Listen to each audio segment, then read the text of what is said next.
നമ്മുടെ ഈ ആമ്പൽ, താമര പോലുള്ള ജലപുഷ്പങ്ങളുടെ സവിശേഷത അത് വളർന്നു വന്ന സാഹചര്യങ്ങളിലെ വെല്ലുവിളികളെയൊക്കെ നേരിട്ട് സധൈര്യം ഏറെ മനോഹാരിതയോടെ തലയെടുപ്പോടെ നിൽക്കുന്നു എന്നുള്ളതാണ്.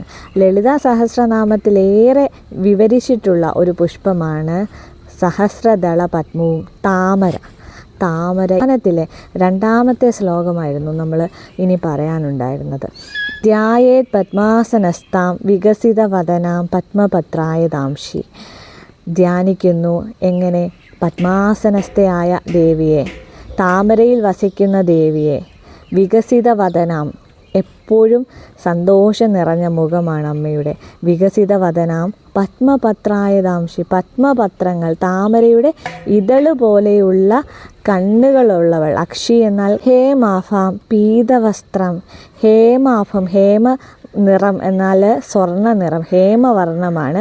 പീതവസ്ത്രം, പീതവസ്ത്രം എന്ന് വെച്ചാൽ മഞ്ഞ പട്ട, മഞ്ഞ നിറത്തിലുള്ള വസ്ത്രമണിഞ്ഞവൾ. പീതവസ്ത്രം. കരകലിതലസത് ഹേമ പത്മാം വരാങ്കി. കരങ്ങളിൽ എന്താണുള്ളത്? ഹേമപത്മം, സ്വർണ്ണ നിറമുള്ള പത്മവും വരാങ്കി, വരങ്ങളാണ്. അമ്മയുടെ സർവാംഗങ്ങളും അഭയവര പ്രദാനം ചെയ്യുന്നവയാണ്. ഹേമപത്മ വരാങ്കി. ശ്രീവിദ്യ. ശ്രീവിദ്യ ഉപാസന ശാക്തേയ മതത്തിലേറെ പ്രസക്തമായതാണ്. ശ്രീവിദ്യയാണ് ദേവി. ശ്രീവിദ്യ ശാന്തമൂർത്തിയാണ്. അമ്മ വളരെ ശാന്തയാണ്, സൗമ്യയാണ്, ആരെയും ഭയപ്പെടുത്തുന്നവളല്ല. ശാന്തമൂർത്തി. സകല സുരനുതാം, എല്ലാ സുരന്മാർ ദേവന്മാരുടെയും ഹിതത്തിനായി വന്നവളാണ്. ദേവന്മാരെന്ന് പറയുമ്പോൾ നമ്മളിലെ നന്മയാകാം, നമ്മളിലെ നന്മ. ദൈവികമായതാണ് എന്ത്? നന്മ, ക്ഷമ, അനുകമ്പ, കരുണ, അങ്ങനെയുള്ള ആസുരിക ഭാവങ്ങളാണ് അഹങ്കാരവും ക്രോധവും ഒക്കെ. അപ്പം നമ്മളിൽ ദൈവികതയുണ്ടെങ്കിൽ അതിനെ സാധ്യമാക്കാൻ വന്നവൾ അമ്മ. അപ്പോൾ നമ്മളോടൊപ്പമുണ്ടെന്നൊരു കരുതൽ കൂടിയാണത്.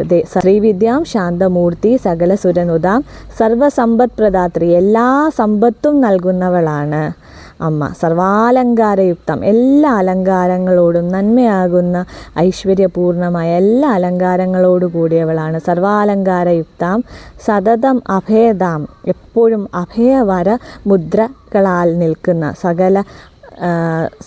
സകല ഐശ്വര്യങ്ങളും നൽകുന്ന അമ്മ.